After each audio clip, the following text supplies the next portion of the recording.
आप में से काफ़ी लोग ऐसे होंगे जो अपने गांवों से जुड़े होंगे। आपको शहरों के बारे में भी पता है, गांवों के बारे में भी पता है।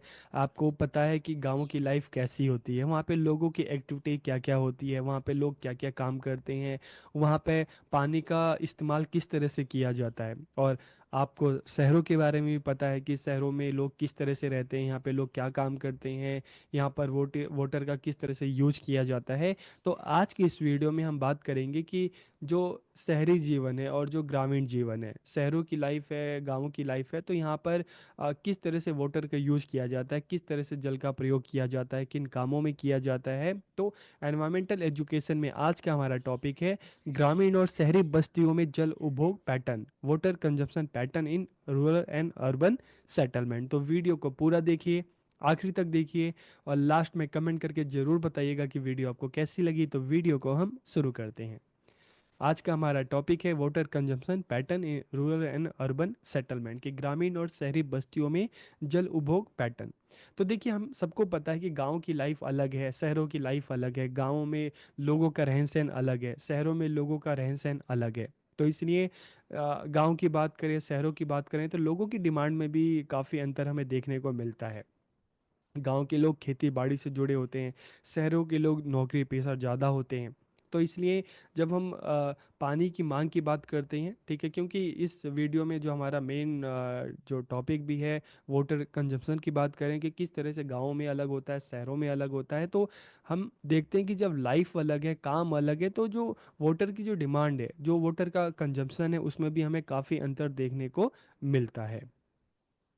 इन रूरल एरियाज की ग्रामीण क्षेत्रों में हम देखें तो ज़्यादातर पानी का उपयोग किस में किया जाता है? खेतों की सिंचाई में किया जाता है, जानवरों के लिए किया जाता है, चाहे जानवरों के लिए पानी पिलाने की बात आए, चाहे उनको साफ करने की बात आए, तो इन कामों में जो पानी का इस्तेमाल ज़्यादा होता है। जबकि अगर हम शहरी क्षेत्रों में देखें तो शहरी क्षेत्रों में पानी का ज़्यादातर इस्तेमाल किसके लिए होता है? घर के कामों के लिए, या जो इंडस्ट्री है, कॉमर्शियल एक्टिविटीज़ है, उसमें ज़्यादा इस्तेमाल किया जाता है शहरों में।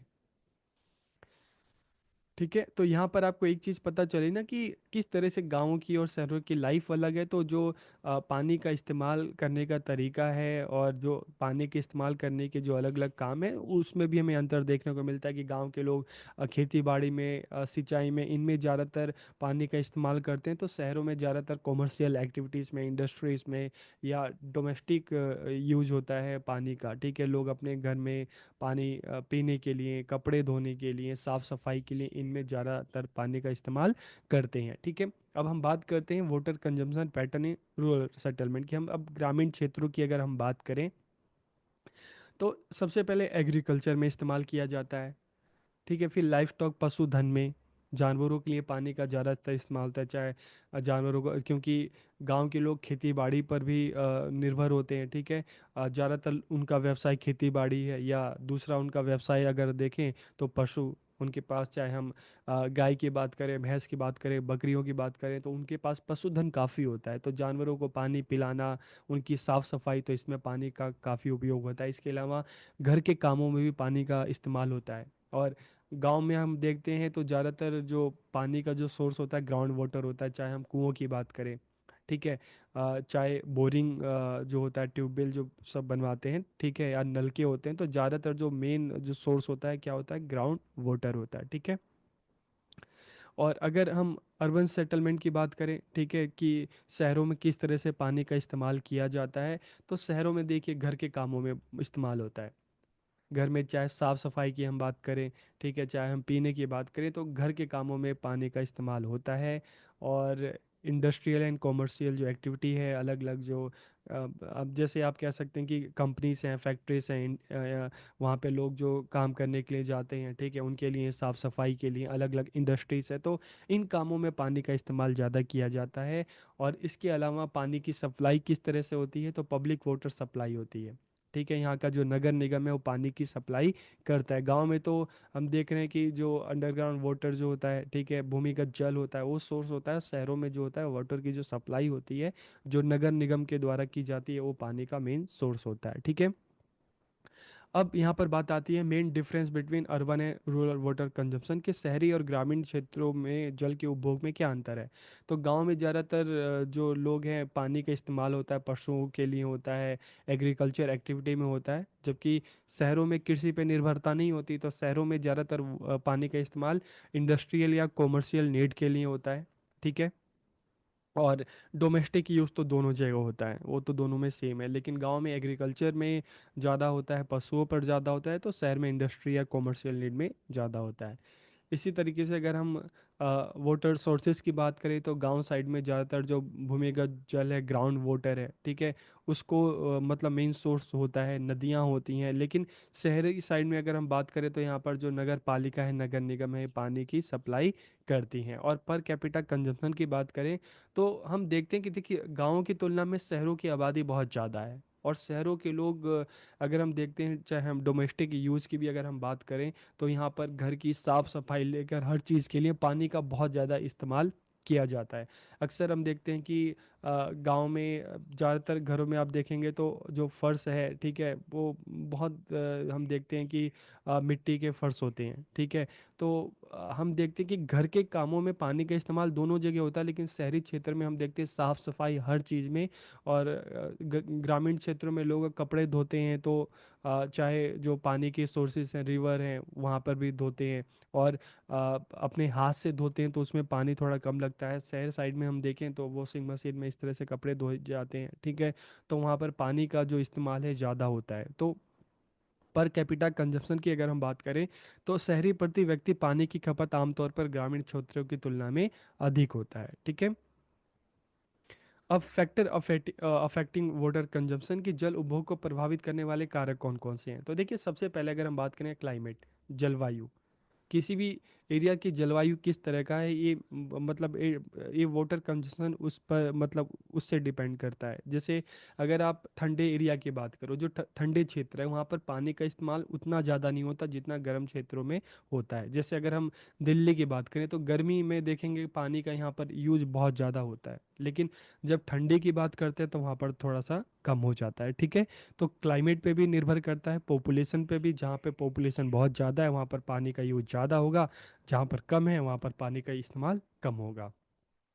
इसके अलावा टेक्नोलॉजिकल एडवांसेस की अगर हम बात करें तो आजकल देखिए इतनी ज़्यादा मतलब हम देखते हैं कि टेक्नोलॉजी इतनी आगे बढ़ रही है कि जो समुद्र का जो पानी है वो खारा पानी, उसको भी पीने लायक बनाया दिया जाता है। जो गंदा पानी है उसको भी साफ कर दिया जाता है। ठीक है। तो जल कुशल प्रौद्योगिकी के उपयोग से शहरी और ग्रामीण दोनों क्षेत्रों में जल की खपत को कम करने में मदद मिली है। ग्रामीण क्षेत्रों में देखें तो अब कृषि के लिए, सिंचाई के लिए अलग अलग मेथड आ गए हैं, ड्रिप आ गया है, जिसमें कम पानी में खेतों की अच्छी सिंचाई मतलब सिंचाई हो जाती है। और आजकल देखें जो घर में आपके वाटर टेप होते हैं ना, नल के टोटियाँ जिसको हम कहते हैं, तो इस तरह की आती हैं कि आप जब उसको खोलोगे तो उसमें से ज़्यादा पानी नहीं निकलेगा, उसमें से कम पानी निकलेगा। तो ये भी एक तरीका है। ठीक है। और इसके अलावा जो गवर्नमेंट की जो पॉलिसीज हैं, जो रेगुलेशन है, जैसे आज के टाइम में अगर हम बात करते हैं वाटर मैनेजमेंट की बात करते हैं, ठीक है, या हम बात करते हैं रेन वाटर हार्वेस्टिंग की बात करते हैं, अलग अलग तरीके हैं जिनके माध्यम से क्या होता है कि पानी को बचाया जा सकता है। ठीक है। तो अलग अलग तरीके हैं जो वाटर कंजप्शन को अफेक्ट करते हैं, चाहे सरकार की नीतियाँ हो गई, सरकार ने अगर नीति बना दी कि आ, पर पर्सन को इतना लीटर पानी उनके लिए होगा, उनको इतना यूज़ करना है। जैसे शहर शहर साइड में देखोगे तो आपके घर में अगर वाटर की सप्लाई होती है ना, तो पर्टिकुलर होता है कि नहीं, अच्छा 1 आवर होगी पर डे, 1 आवर होगी, कहीं 2 दिन में होती है, कहीं 3 दिन में होती है, तो अलग अलग हैं। तो इसमें गवर्नमेंट के जो पॉलिसीज हैं, रेगुलेशन है, वो भी वाटर कंजप्शन को प्रभावित करती हैं। ठीक है। और दूसरी बात, लास्ट अगर बात करें वाटर अवेलेबिलिटी एंड एक्सेस, तो अगर हम देखें तो वाटर कंजम्पशन को क्या प्रभावित करता है कि पानी की उपलब्धता है कि नहीं है। अगर हम राजस्थान की अगर बात करें तो वहाँ पर हम देखते हैं कि जो वाटर सोर्सेज बहुत कम है, तो लोगों को कम पानी में, वहाँ के लोगों ने मतलब उस तरह की अपनी हैबिट बना ली है कि किस तरह से ज़्यादा ज़्यादा पानी सेव करना है, किस तरह से कम पानी में भी अपनी हम लाइफ को सरवाइव कर सकते हैं। ठीक है। तो जल उपलब्धता और पहुंच ग्रामीण और शहरी दोनों क्षेत्रों में जल उपभोग पैटर्न को महत्वपूर्ण रूप से प्रभावित करती है। जहाँ पे पानी की उपलब्धता कम है, जैसे मैंने आपको राजस्थान में बताया, तो वहाँ पे तो लोग नहाते भी हैं, तो मतलब जिस पानी से नहाते हैं उस पानी को भी बचा लेते हैं ताकि फर्दर एक्टिविटी के लिए उसका काम में लाया जाए। ठीक है। तो इस तरह से ये सारे चीज़ें हैं जो वाटर कंजप्शन है, जल उपभोग को प्रभावित करते हैं।